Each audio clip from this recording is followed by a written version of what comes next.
Remue ménage.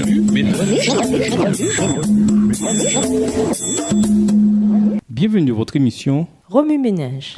Nous voilà au mercredi 27 juillet. À vos marques, prêts, évangélisés. Lisons 2 Timothée 4, verset 5. 2 Timothée 4, le verset 5. « Mais toi, sois sobre en toutes choses, supporte les souffrances, fais l'œuvre d'un évangéliste, remplis bien ton ministère. » Pour évangéliser la communauté, il faut s'impliquer envers nos semblables, connaître leurs problèmes et leur offrir des solutions basées sur l'évangile. Les champs, nous dit la Bible, sont prêts pour la moisson. Jean 4, versets 35 à 38.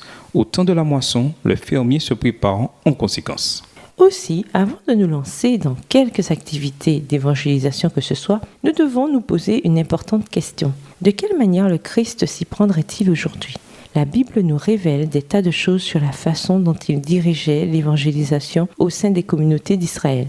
Dans certains cas, il agissait seul, Matthieu 5, mais dans d'autres circonstances, il envoyait ses disciples annoncer l'évangile aux communautés, Matthieu 10. Tandis que nous nous efforçons d'évangéliser nos communautés, souvenons-nous des instructions du Christ et de la façon dont elles s'appliquent à nos situations actuelles. Grâce à la direction du Saint-Esprit, les idées suivantes peuvent nous aider à faire beaucoup de bien dans le cadre de nos efforts d'évangélisation. Adaptez le message à votre auditoire. Nos efforts d'évangélisation ciblent, bien entendu, la communauté tout entière. Cependant, il est essentiel de choisir un auditoire spécifique pour simplifier nos activités. Les programmes des jeunes et des jeunes adultes devraient aborder les besoins de cette catégorie d'âge. Parler de ce qui les préoccupe, comme par exemple la pression des pairs, le paiement de leurs frais de scolarité, la façon de briser une mauvaise habitude telle que le tabagisme ou la toxicomanie. Choisissez le bon timing pour vos activités. Si vous lancez un programme d'évangélisation sur le campus, voyez avec l'administration de l'institution quels sont les meilleurs moments où vous ou votre groupe pouvez servir les étudiants. Quant à l'évangélisation au milieu rural, évitez le temps des semailles et de la moisson. Communiquez efficacement.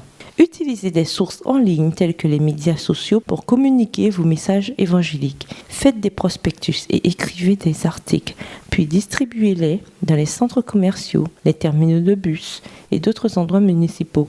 Ils prépareront la communauté à recevoir votre message. Obtenez l'approbation de votre pasteur. À l'instar des disciples à l'époque de Jésus, nous représentons une plus grande communauté de foi. Assurez-vous d'obtenir l'approbation de votre église locale en rapport avec vos idées. Cette approbation vous donnera l'assurance nécessaire et le courage d'aller de l'avant.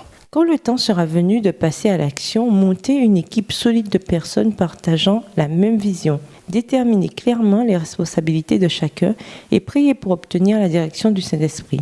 En faisant de la Bible votre référence clé et en vous imprégnant du désir de servir, vous pourrez enfin mettre en œuvre vos programmes d'évangélisation.